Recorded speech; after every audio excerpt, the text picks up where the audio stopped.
Augmente tes performances grâce au Bitcoin. Le principe clé de la stratégie que je vais te présenter aujourd'hui, ça va être la saisonnalité du Bitcoin et donc forcément ces cycles.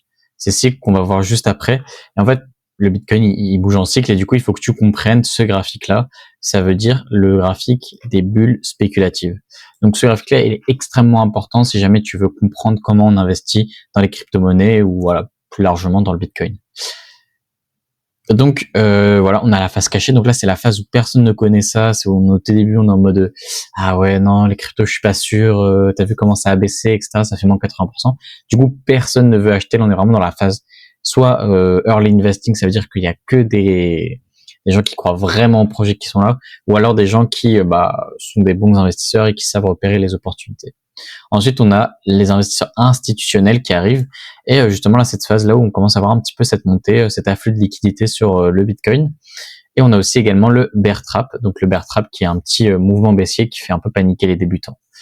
Et ensuite, après le bear trap, justement, on a l'explosion, donc la mania. C'est là où vraiment c'est rendu public. C'est là où la plupart des gens disent waouh, trop bien, Bitcoin, nouvelle révolution, nouveau paradigme aussi. On le voit souvent quand on est au top du marché, le nouveau paradigme.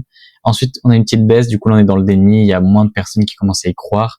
Voilà. Du coup, la plupart des gens vendent, etc. Donc, ça fait des pièges aussi. Ensuite, retour à la normale et après, voilà, on retourne dans l'éclatement de la bulle.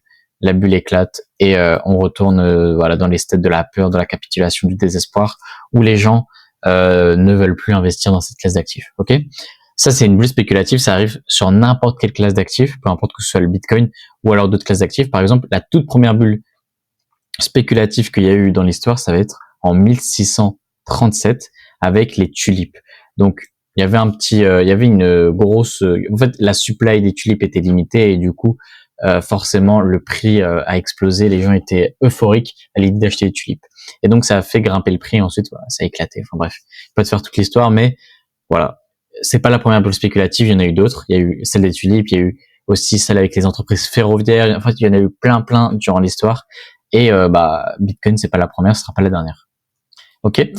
Alors, du coup, vu qu'on est sur une chaîne spécialisée en finance islamique, il faut que tu saches si jamais le Bitcoin, les crypto-monnaies sont halal ou haram à l'investissement. Donc, on a deux avis juridiques en islam. Il y a un avis de Sheikh Sulaiman Ar-Ruhaili, donc qui dit que les crypto-monnaies sont haram et qu'il est contre les crypto-monnaies. Il veut voir si jamais il y aura de l'évolution au niveau des crypto-monnaies, au niveau du Bitcoin, au niveau de l'adoption générale. Et il y a d'autres avis plus indépendants comme l'avis du Mufti Fares Adem qui est pour le Bitcoin et pour justement les crypto-monnaies, l'adoption des crypto-monnaies. Donc ils ont tous les deux leur avis juridique et leurs raisons pour pouvoir accepter ou non le Bitcoin. Alors moi, mon but, ce n'est pas de te dire si jamais investir dans le Bitcoin c'est halal ou haram. Je n'ai pas les compétences pour ça. Justement, c'est leur travail d'apporter la science religieuse qu'il y a derrière. Donc, je t'ai mis les liens en description pour que tu ailles consulter tout ça. Je te conseille d'aller consulter parce que en fait, tu n'investis pas avant de savoir si c'est totalement halal et si jamais c'est bon pour toi au niveau de tes convictions personnelles. Donc, regarde les vidéos. Ah, ça va pas te prendre énormément de temps. Ça va te prendre 1 heure. Je crois qu'elles font 30 minutes chacune. Donc voilà, tu fais ça. Tu prends 1 heure et au moins tu auras un avis global sur le sujet. Ok. Voilà. Donc oui. Après, il y a d'autres avis. Voilà. Et d'autres avis, je t'ai mis les deux principaux, voilà, les deux gros principaux, c'est ceux qui font le plus parler d'eux parce que c'est les plus complets à mon sens. Donc voilà, je t'ai mis les deux avis, donc tu t'iras regarder toi de ton côté. Ensuite, nous on va bouger sur comment investir en crypto-monnaie et quoi faire en fait quand on investit. Donc il y a deux solutions. Alors j'ai mis X. Bon, il y a deux solutions. Voilà, il y a deux solutions en crypto-monnaie. Donc soit tu fais du DCA, sauf que ce que j'aime pas avec le DCA, c'est que tu vas te manger les moins 80% en fait. Là le moins 80% tu vas le manger, ici le moins 80% tu vas le manger. Ici si jamais on continue, tu vas te prendre un moins 80%. En fait vu que c'est une bulle spéculative, tu vas forcément te manger cette grosse baisse là. Et quand tu fais du DCA, en fait cette grosse baisse là, tu vas l'avoir passé. Hein. Le moins 80%, crois-moi que tu vas l'avoir passé. Alors bien sûr sur un horizon de temps extrêmement long, ou très long plutôt, tu vas peut-être pas le voir aussi de manière aussi flagrante, mais il y a une deuxième solution qui existe et que je vais te présenter aujourd'hui et qui va te permettre de ne pas faire justement ce DCA et te permettre d'optimiser ton point d'entrée sans forcément y passer beaucoup de temps et de faire de l'investissement actif. Moi, j'appelle plutôt ça de l'investissement semi-passif. Donc, ça veut dire quoi? Ça veut dire que tu vas y passer un petit peu de temps, tu vas y passer allez, 5 minutes par mois, mais au moins, tu auras une stratégie claire à suivre. Alors, voilà ce que je conseille de faire. Donc, tu vois, il y a beaucoup moins de traits sur le graphique, mais c'est tout simplement parce qu'on achète quand c'est bas. Hop, on attend la montée, hop, et on vend une partie, ça c'est important, on vend qu'une partie quand c'est en haut, parce qu'on veut quand même rester dans le marché, on veut le bon équilibre entre time in the market et justement profiter de la hausse et pas se manger les baisses. Et donc, hop, dès que c'est bas, tu rachètes, et hop, dès que c'est haut, hop, tu vends une partie. Là, hop, dès que c'est bas, tu rachètes, et du coup, bon, là, je l'ai pas mis, mais voilà, hop, dès que c'est haut, tu vends, et tu vends une partie, et comme ça, au moins, ça te permettra d'avoir, par exemple, les profits que tu as fait ici, tu les laisses, je sais pas, en USDT, en USDC, ou alors tu les retires, mais bon, tu as payé des impôts dessus, et ensuite, tu les rajoutes ici. Pareil pour ici, là, les profits que tu as fait ici, hop, tu les rajoutes ici.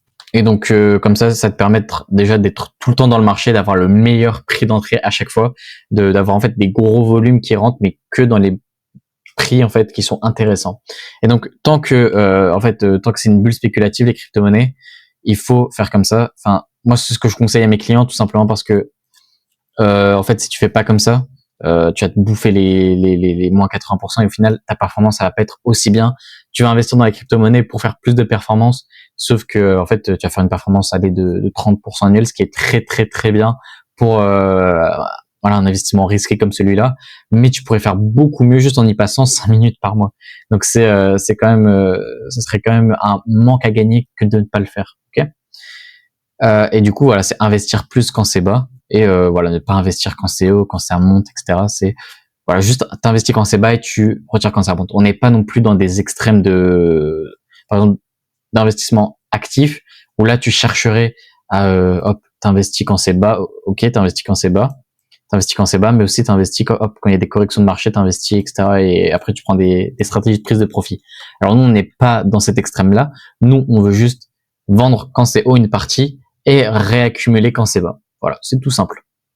Et généralement, retirer une partie quand on est au top, c'est généralement pour rebalancer son portefeuille. Parce que, en fait, qu'est-ce que ça veut dire rebalancer son portefeuille? Ça veut dire que, par exemple, tu as un portefeuille, pour faire ça, t'as un portefeuille équipondéré à 25% partout.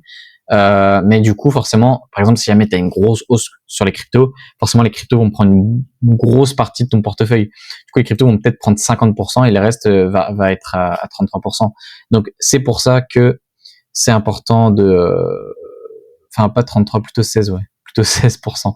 Et donc, voilà. C'est pour ça que c'est important de rebalancer son portefeuille, là, de vendre ici pour justement réallouer ici, ici et ici pour avoir vraiment, pour qu'on reste sur cette allocation cible qui est extrêmement important d'investissement. Si tu as une allocation cible, ça veut dire que tu as des convictions sur certaines classes d'actifs et sur en fait tes convictions personnelles aussi au niveau de tes investissements. Pardon, au niveau de tes investissements. Donc, il faut absolument que tu respectes cette pondération initiale que tu as mis en place ou alors que un professionnel t'a mis en place. Ok. Ensuite, du coup, voilà, cette stratégie est semi-passive et elle va te permettre de profiter de l'évolution du marché crypto parce que tu es tout le temps dans le marché. Du coup, ça te permet d'être time in the market, donc de tout le temps être dans le marché, mais en même temps en alliant les performances. Tu vois, de pas faire 30% par an, mais de faire beaucoup plus grâce à cette stratégie. Pardon.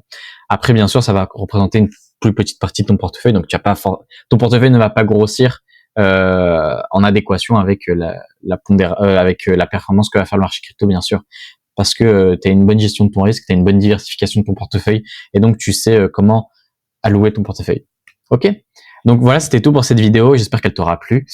Si jamais tu veux en savoir plus, si tu veux creuser sur tes finances personnelles, sur l'investissement long terme, n'hésite pas à rejoindre le groupe WhatsApp où je te partage plein de valeurs. Le problème sur WhatsApp, c'est que tu vois pas les messages qui sont avant que tu aies rejoint. Donc c'est ça le gros problème. C'est pour ça que je te conseille de rejoindre maintenant.